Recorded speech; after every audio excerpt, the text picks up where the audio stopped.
আসসালামু আলাইকুম। আজ শুক্রবার, জুম্মার দিন। মুসলিম জাতির জন্য খুবই গুরুত্বপূর্ণ একটা দিন। এই দিনে জুম্মার নামাজের খুতবার ব্যাপারে রাসূল সাল্লাল্লাহু আলাইহি ওয়াসাল্লাম কি বলেছেন?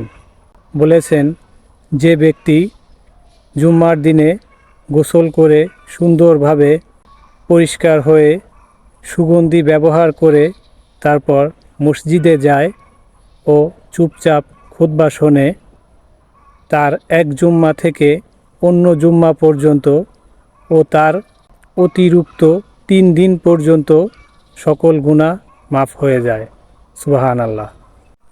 রাসূল সাল্লাল্লাহু আলাইহি ওয়াসাল্লাম আরও বলেছেন যে জুমার খুতবার সময় মনোযোগ দিয়ে খুতবা শোনো, খুতবার সময় চুপ থাকো, এমনকি পাশে কাউকে চুপ থাকো বলাটাও ঠিক নয়। কারণ খুতবা শুরু হলে কথা বলা হারাম, এমনকি সালাম দেওয়া অথবা সালামের উত্তর দেওয়া নিষেধ করেছে।